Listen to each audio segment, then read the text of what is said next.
Shalom jemaat GBI Lewi yang dikasihi Tuhan.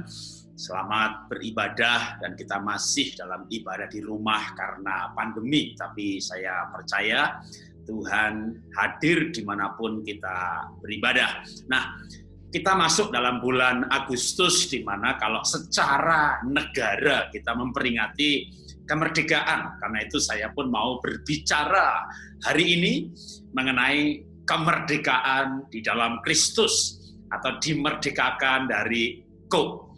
Mari kita berdoa terlebih dahulu. Bapa, kami mengucap syukur buat hari ini kami boleh menikmati ibadah dan mau belajar firman-Mu.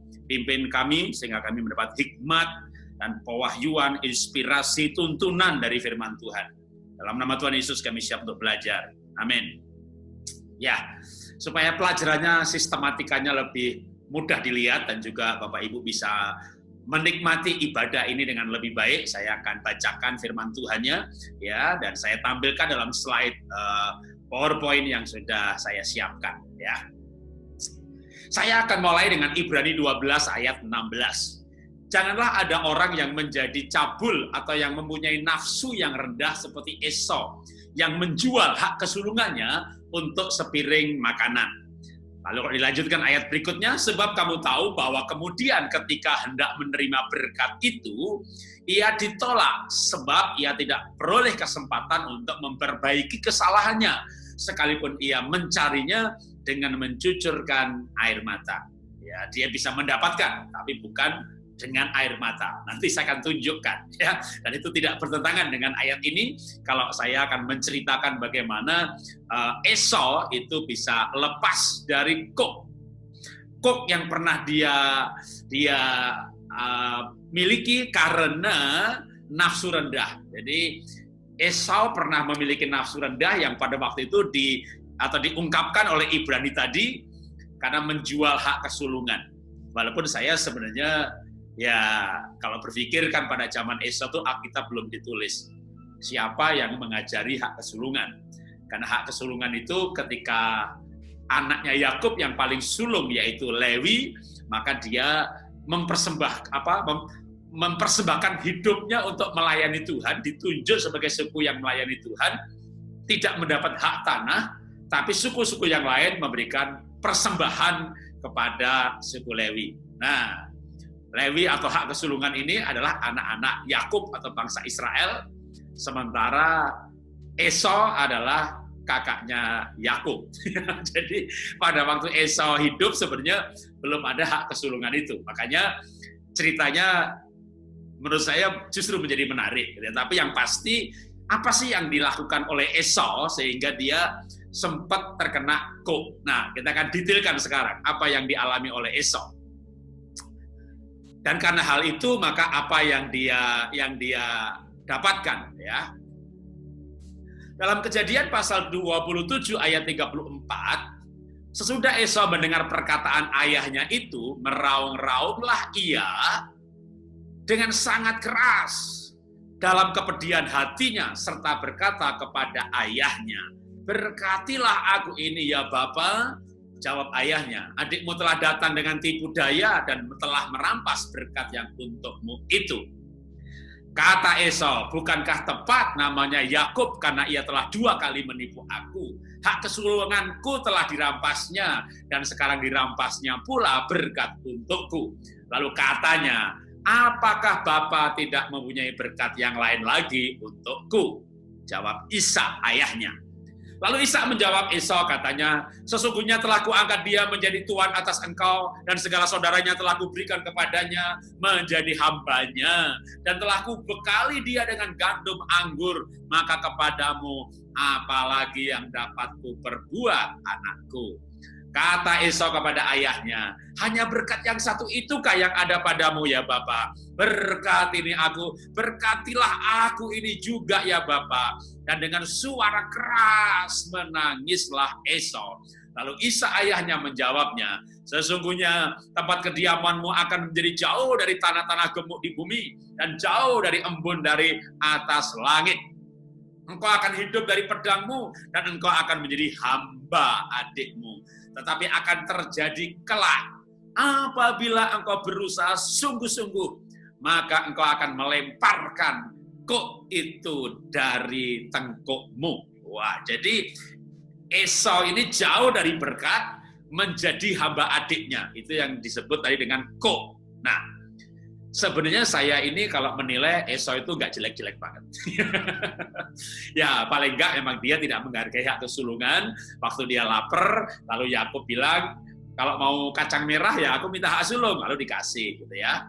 Tapi Yakub juga salah ketika bapaknya panggil Esau, kamu bikin makannya enak, lalu saya berkati. Lalu Yakub ini datang kepada bapaknya, "Pak, aku ini Esau." Jadi dia menipu bapaknya gitu ya. Nah, lalu ketika Esau datang, nah, wah berarti yang tadi yang datang itu adikmu, aku sudah berkati dia. Esau ini menangis minta diberkati oleh ayahnya. Berkati aku juga, Pak. Berkati aku juga. Masa berkat cuma satu? Ucapkan lagi aja kata-kata berkat gitu. Dan bapaknya berkata, engkau akan jadi hamba adikmu, ladangmu jauh dari embun, ya tandus. Ini coba, kalau saya mencoba menyelami perasaan Esau. Kenapa? Ya saya boleh dikatakan dulu seperti Esau gitu kan. Siapa kita gitu kan? Yakub itu kan Israel, sedangkan kita bukan. Kita ini orang kafir sebelum kita bertobat dan menerima Yesus sebagai Tuhan dan Juru Selamat pribadi. Bahkan mungkin kita berdosa lebih daripada Esau. Bukan cuma nggak menghargai hak kesulungan, mungkin najis, pornografi, maling, nyuri, jahat, selingkuh, atau aneka dosa lainnya yang lebih daripada dosanya Esau. Dan tentunya kita juga meratap, kita pengen diberkati, Tuhan berkati, Tuhan berkati. Tapi karena dosa yang dilakukan oleh Esau, maka ayahnya berkata, kamu kena kuk perhambaan. Wah, kalau kuk ini atau kutuk ini banyak sekali ya. Kutuk ekonomi, sakit penyakit, kesusahan, wah aneka macam. Tentu nggak semua penyakit karena kutuk ya. Nggak semua susah karena kutuk. Paulus juga dengan kebenarannya justru difitnah, cemplungi ke penjara, yaitu sisi yang lain. Tetapi orang bisa mengalami aneka seperti itu karena kutuk, bahkan turun-temurun. Ada penyakit yang diwariskan. Nah, gimana kita bisa lepas dari kuk? Ya, kalau istilah bulan ini, merdeka. Merdeka yang sesungguhnya. Walaupun banyak ayat dalam Perjanjian Baru mengenai kemerdekaan, kamu dimerdekakan dalam Kristus Yesus. Tapi saya ini emang puluhan tahun jadi guru sekolah minggu, senang menggunakan cerita, dari situ diambil esensi untuk pembelajaran jemaat, lebih mudah ditangkap. Walaupun saya seorang doktor teologi yang bisa saja menggunakan dalil-dalil dalam Perjanjian Baru mengenai kemerdekaan, cari bahasa Ibraninya, waduh, saya khawatir jemaat pusing ya. Jadi saya gunakan gaya saya dalam mengajar dengan cerita. Nah, cerita Esau ini kita lanjutkan dulu ya. Nanti kita akan belajar sebuah esensi yang menurut saya pun antusias menceritakannya karena saya pun tertarik dengan hal ini. Setelah Esau ditipu sama adiknya, maka Kejadian 27:41, Esau menaruh dendam kepada Yakub karena berkat yang telah diberikan oleh ayahnya kepadanya. Lalu ia berkata kepada dirinya sendiri, hari-hari berkabung karena kematian ayahku itu tidak akan lama lagi. Pada waktu itulah Yakub adikku akan kubunuh. Gitu ya. Jadi Esau ini berlanjut dengan dendam, dia mau bunuh adiknya. Saya mencoba menyelami Esau dulu. Loh, Yakub ini nipu dia dan gara-gara ditipu itu dia kehilangan berkat, saudara. Saudara pernah nggak ditipu sama Yakub? Ya, orang-orang yang menyebut dirinya Israel rohani, Kristen, pelayanan, bahasa roh lagi, ada ditipu dan gara-gara ditipu ada bangkrut, gara-gara ditipu ada susah cari makan, gara-gara ditipu ada mengalami kesulitan yang luar biasa. Banyak orang akhirnya kepahitan dan dendam kepada orang Kristen yang sok rohani, apalagi yang ke sekte atau aliran tertentu yang sok rohani, tapi perilakunya kurang ajar, nipu sana, nipu sini, bejat lagi, selingkuh. Wah itu, ini bisa membuat Esau kepahitan. Ya, kalau Yakub kan punya nama lain Israel. Kalau saya analogikan, Yakub ini kayak orang-orang Kristen yang mengaku dirinya Israel rohani, tapi nipu, bikin Esau kepahitan. Nah, ceritanya ini baru pendahuluan. Kita lanjutkan apa yang terjadi selanjutnya. Lompat puluhan tahun berikutnya. Singkat cerita 20 tahun kemudian dari sisi waktu. Karena Yakub bekerja pada pamannya bernama Laban 7 tahun, lalu tambah 6 tahun lagi baru pulang kampung. Nah, terjadilah kisah ini. Kejadian 33. Yakub melayangkan pandangnya, lalu dilihatnya Esau datang dengan diiringi oleh 400 orang. Maka diserahkannya sebagian dari anak-anak itu kepada Lea, sebagian kepada Rakel, serta kepada kedua budak perempuan itu, yaitu Bilha dan Silpa. Ia menempatkan budak-budak perempuan itu beserta anak-anak mereka di muka, Lea beserta anaknya di belakang mereka, dan Rakel beserta Yusuf di belakang sekali. Rakel yang paling dicintai, ya. Dan ia sendiri berjalan di depan mereka, dan ia sujud sampai ke tanah. Mereka ini adalah yang rombongan terakhir, Rakel dan anak-anak tadi. Hingga ia sampai ke dekat kakaknya itu, Esau. Tetapi Esau berlari mendapatkan dia, didekapnya dia, dipeluknya lehernya, dan diciumnya dia, lalu bertangis-tangislah mereka. 20 tahun kemudian setelah Yakub diberkati, dia pulang kampung, dan dia 20 tahun sebelumnya kakaknya benci dari raut mukanya karena memang dia berkata, saya mau bunuh ini gitu ya. Lalu ibunya, wah, misi Yakub, kakakmu mau bunuh kamu, kamu lari, dia lari. Ya. Nah, karena pertemuan terakhir, dia lari dari rumah, mau dibunuh kakaknya, maka 20 tahun pun Yakub masih ketakutan. Dia taruh 2 gundiknya di depan dengan anaknya, lalu Rakel, lalu baru Lea, lalu baru Rakel. Bahkan di depan para gundik itu, sebenarnya kalau dibaca semua ayatnya, itu ditempatkan para gembala dengan lembu sekian ribu, domba sekian ribu, dikasih pesan. Kalau kamu ketemu orang namanya Esau, bilang ya, ini ternaknya Yakub dipersembahkan kepada Tuanku Esau. Jadi Yakub ini istilahnya mau nyuap kakaknya, mau dikasih lembu ternak supaya hatinya baik, lalu marahnya reda karena diberi puluhan ribu ternak, ribuan ternak yang banyak gitu ya. Nah, tapi yang menarik bagi saya adalah ketika Esau tadi dilihat sama Yakub, itu diiringi 400 orang. Apa artinya? Saya punya penafsiran. Ya, kalau berbeda tafsir ya nggak masalah. Ya, tapi penafsiran saya apa? Kemudian Esau melayangkan pandangnya, dilihatnya perempuan-perempuan itu, lalu ia bertanya, siapakah orang yang beserta dengan engkau? Jawab Yakub, anak-anak yang telah dikaruniakan Allah kepada hambamu ini. Sesudah itu mendekatlah budak-budak perempuan itu beserta anak-anaknya, lalu sujud. Mendekat jugalah Lea beserta anak-anaknya, mereka pun sujud.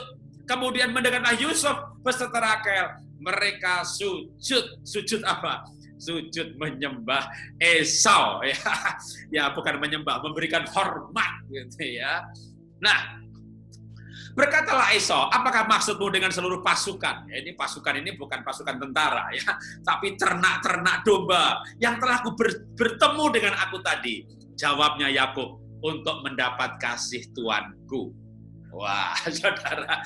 Jadi saya mau kasih penafsiran bahwa Esau pada 20 tahun kemudian, itu saya berikan istilah, koknya itu sudah lepas. Kenapa saya katakan koknya lepas? Karena dia diiringi 400 orang.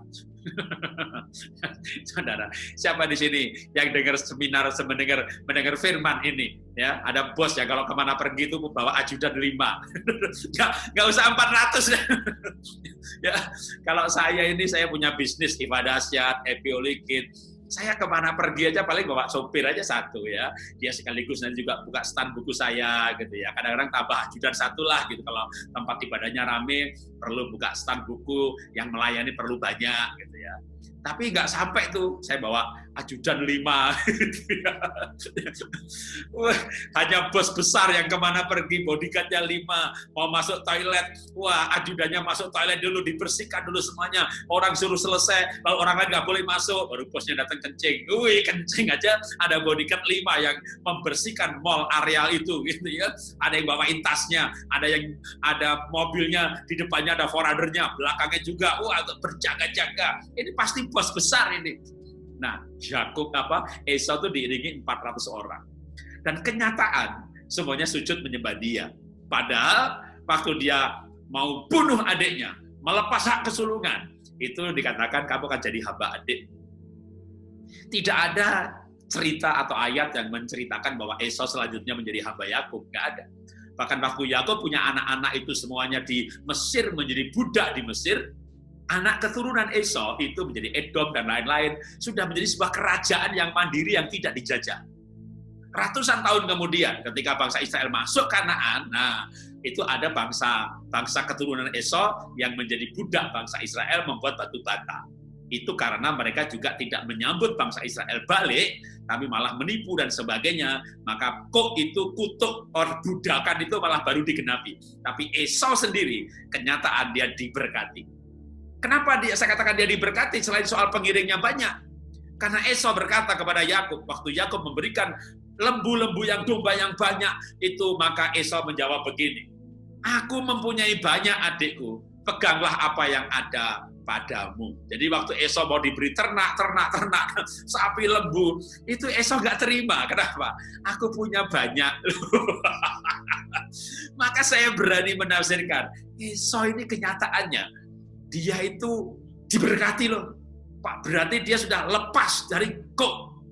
Yang Ibrani mengatakan tidak bisa didapat kembali sekalipun dengan mencucurkan air mata. Karena memang pada waktu dia datang kepada ayahnya, berkati aku ya, berkati. Dia menangis meraung-raung, mencucurkan air mata. Tetapi tunggu dulu.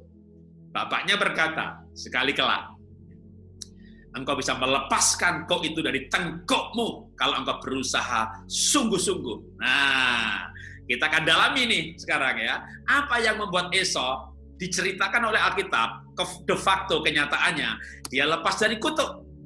Karena hartanya banyak. Orang-orang bahkan sujud menyembah dia.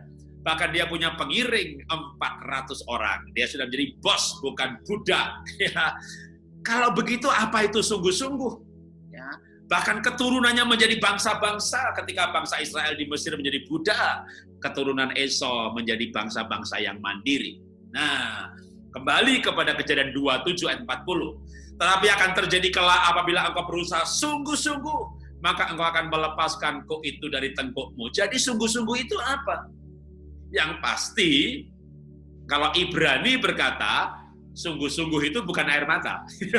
Engkau tidak bisa melepaskan kok dengan air mata. Ya, karena kutuk ekonomi, karena pernah menipu, ya. Pernah tidak menghargai hak kesulungan, atau dosa kenajisan, perselingkuhan, dan segala macam, lalu nangis-nangis di hadapan Tuhan, ampuni, gitu ya, nangis-nangis, melakukan lagi, itu namanya air mata buaya, nangis-nangis, tidak bisa dengan air mata. Kalau gitu dengan apa dong? Dengan sungguh-sungguh. Sungguh-sungguh itu bukan air mata, kan? Karena air mata itu bisa dibuat-buat, ya. Orang bisa pura-pura menangis, orang bisa pura-pura rohani, pura-pura berdoa dengan kayak orang kejang-kejang kesurupan. Itu bukan sungguh-sungguh. Sungguh-sungguh menurut Alkitab paling tidak cerita sekarang ini, ya. Apa itu sungguh-sungguh? Maka kalau kita membaca kembali Kejadian 33 ayat 4. Tetapi Esau berlari mendapatkan dia, didekapnya dia, dipeluk lehernya, dan diciumnya dia. Lalu bertangis-tangisanlah mereka. Oke, saya mundur lagi 20 tahun sebelum ayat itu. Anak ini, adikku ini, saya mau bunuh. Lari mau dibunuh. 20 tahun kemudian datang dombanya, lembunya, sapinya, gudeknya, istri kedua. Wah, kelihatan Yakub. Waktu kelihatan apa? Diceritakan di Alkitab. Yakub sujud, berdiri, maju ke depan, sujud, berdiri, maju ke depan, sujud, berdiri, cengkang-cengking, cengkang-cengking. 20 tahun yang lalu, saya mau bunuh orang ini. Sekarang datang cengkang-cengking, maju lagi, cengkang-cengking. Maka Esau berlari, dipeluknya Yakub, dipiting lehernya, ditusuk perutnya. Betul? Enggak. Ayat itu enggak berkata begitu. Esau enggak berlari lalu piting leher, tusuk perut. Enggak. Esau berlari, dipeluknya adiknya, dicium lehernya, ditangis-tangisan. Jadi Yakubnya masih ketakutan untuk ketemu, takut kalau akan dibunuh. Tapi Esau-nya ternyata berlari, dia nggak sabar lihat adiknya itu cengkang-cengking, cengkang-cengking. Istilah saya cengkang-cengking karena kita menulis Yakub sujud menyembah, maju lagi, sujud lagi, maju lagi. Esau-nya berlari, bukan ditikam, tapi dipeluk, lalu dicium. Artinya apa? Saya menafsirkan dari ayat ini. Inisiatif atau pengampunan, rekonsiliasi, pemulihan itu lebih dirindukan oleh Esau. Makanya yang saya sebut sungguh-sungguh itu mengampuni. Tadinya Esau dendam, tapi Esau akhirnya mengampuni. Dan dari dampak pengampunan ini, maka akhirnya Yakub pun berkata kepada Esau, janganlah kiranya demikian, jika aku telah mendapat kasih-Mu, terimalah persembahanku ini dari tanganku. Karena memang melihat muka-Mu adalah bagiku serasa melihat wajah Allah, karena Engkau berkenan menyambut aku. Esau menyambut dengan pelukan, dengan ciuman, dengan tangisan. Bahkan Esau wajahnya berubah. Kalau sebelumnya wajah dendam, sekarang wajah senyum, wajah yang ramah, wajah penuh kasih, yang memeluk dengan sambil menangis. Wow, Esau sudah melepaskan pengampunan. Maka untuk lepas dari itu antara minta ampun dan mengampuni. Kalau kita berdosa, maka tentu kita minta ampun.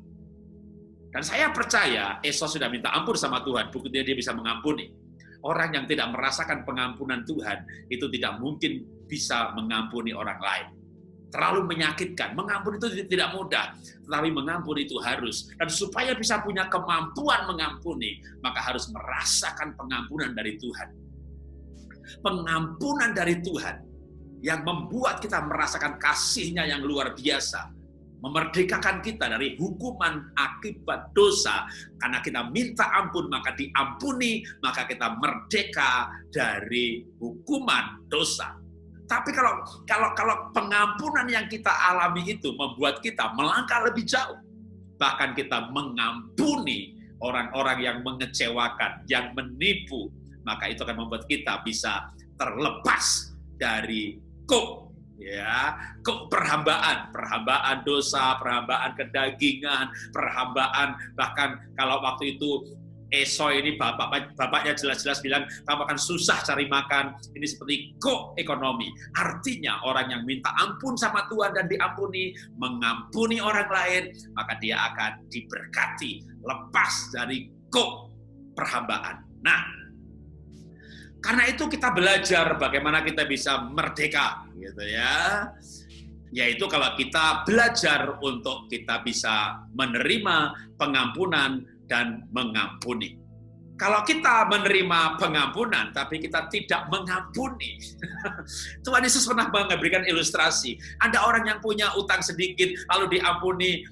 Orang yang punya utang banyak, lalu diampuni. Dia kejar-kejar orang lain yang punya utang sama dia. Itu yang tuannya dengar, itu ditangkap, serahkan sama Algojo. Jadi kalau kita itu merasakan pengampunan Tuhan, sudah semestinya kita juga melepaskan pengampunan kepada orang-orang yang menyakiti kita, mengecewakan kita. Karena kalau kita tidak bisa mengampuni, sebenarnya paling tidak, yang pasti kita dalam belenggu kegelisahan, tidak bisa damai sejahtera, makan tidak enak, tidur gak pules, karena hati bergejolak dengan dendam, kecewa, kepahitan. Itu dendam, kepahitan, itu akan menekan jiwa. Tapi ketika kita melepaskan pengampunan, kita akan merdeka dari perasaan seperti itu. Sebaliknya, damai sejahtera yang melampaui segala akal akan meluap-luap dari hati kita. Sebab kasih Tuhan yang mengambil alih perbudakan kebencian, kepahitan ini dimerdekakan oleh kasih Tuhan. Karena itu, mari kita rasakan sungguh-sungguh kasih Tuhan. Karena kasih Tuhan itulah yang sesungguhnya memberikan kemerdekaan yang sejati. Mari kita berdoa.